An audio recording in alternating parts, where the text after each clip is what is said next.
Good morning बच्चों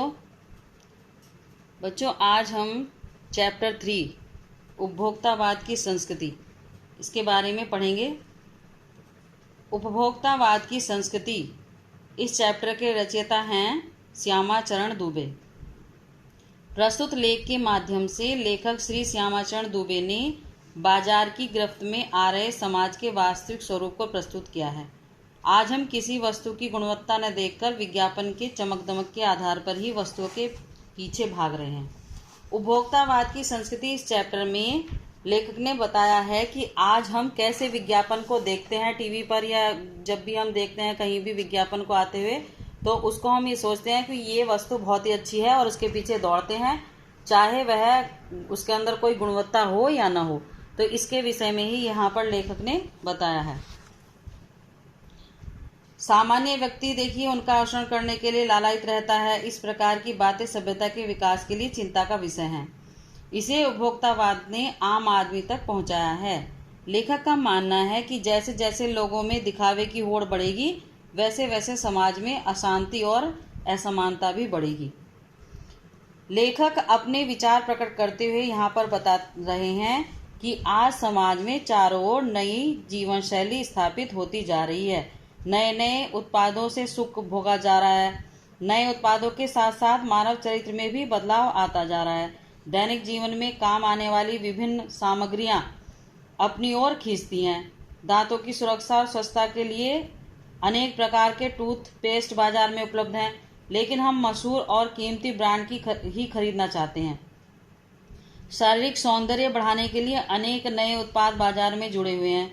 तरह तरह की साबुन शरीर को तरोताजा रखती हैं, पसीना रोककर जर्म्स से रक्षा करती हैं, शरीर को पवित्र एवं त्वचा को नर्म बनाती हैं। समृद्ध परिवार की महिला सौंदर्य सामग्री पर हजारों रुपए खर्च कर देती हैं। इसी प्रकार पुरुषों के लिए भी अनेक चीजें बाजार में आई हुई हैं।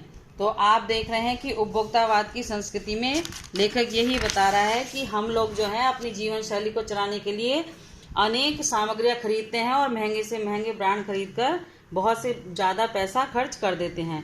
लेखक कह रहे हैं कि अनेक तरह के बुटीक खुले हुए हैं जहां समय के अनुसार और महंगे वस्त्र पहनने को मिलते हैं।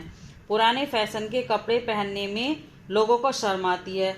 घड़ी समय देखने के काम आती है, मगर दूसरों को दिखाने के लिए लोग महंगी से महंगी घड़ी और खरीद लेते हैं।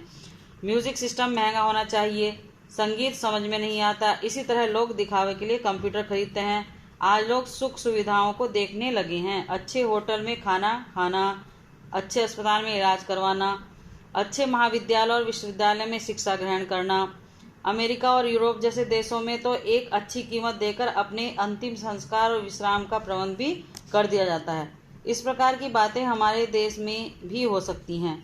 अपनी प्रतिष्ठा स्थापित करने के कई तरीके हो सकते हैं।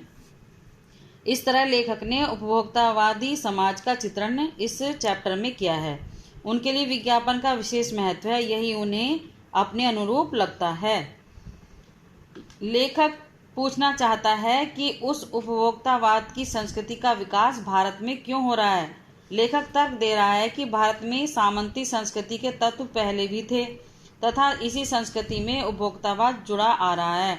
आज समय बदल गया है। आज सांस्कृतिक पहचान करें तो पाएंगे कि परंपराओं का महत्व समाप्त हो गया है। आस्थाओं का विनाश होता जा रहा है। हम बुद्धि से अपने आप को दास समझने लगे हैं। पाश्चात्य संस्कृति को अपना रहे हैं। अपनी झूठी प्रतिष्ठा बनाने के लिए अपनों को धोखा दे रहे हैं। अपनों को भुलाकर आधुनिकता के फरेब में धंसते जा रहे हैं। हमारा समाज भी दूसरों के इशारों पर चला जा रहा है। विज्ञापन और प्रसार का सम्मोहन हमारी मानसिकता को बदल रहा है। अब यह चिंता का विषय बनता जा रहा है। इस संस्कृति के फैलाव के कारण परिणाम निकलेंगे। संसाधनों का दुरुपयोग हो रहा है। विदेशी वस्तुओं को पसंद किया जा रहा है। लोगों में आपसी दूरी बढ़ रही है। इसी प्रकार का अंतर अशांति उत्पन्न कर रहा है। हम अपने लक्ष्य को पाने के लिए भटक जाएंगे। आज मर्यादाएं टूट रही हैं। नैतिक मापदंड ढीले पड़ रहे हैं। सभी स्वार्थ पूर्ति में लगे हुए हैं। दूसरों के विषय में कोई नहीं सोचता। भोग की इच्छा बहुत अधिक फैली हुई है। गांधी जी के अनुसार हमें अपने आदर्शों पर टिके रहते हुए स्वस्थ सांस्कृतिक प्रभावों को ही अपनाना चाहिए। उपभोक्तावाद संस्कृति हमारे लिए खतरा है। आने वाले समय में वह एक बहुत बड़ी चुनौती बन जाएगी।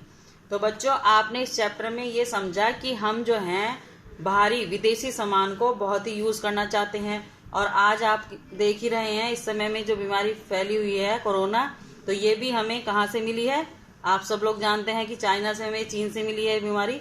तो हमें क्या करना चाहिए कि स्वदेशी सारे जो हमारे ब्रांड हैं, सारे जो सामान हैं, वही हमें यूज़ करने चाहिए। तो आप इस चैप्टर को समझ गए होंगे, और आप डिटेल में इस चैप्टर को अपनी पुस्तक से पढ़ लेना, और जो क्वेश्चन आंसर है वो ग्रुप में सेंड कर दिए जा रहे हैं आपको।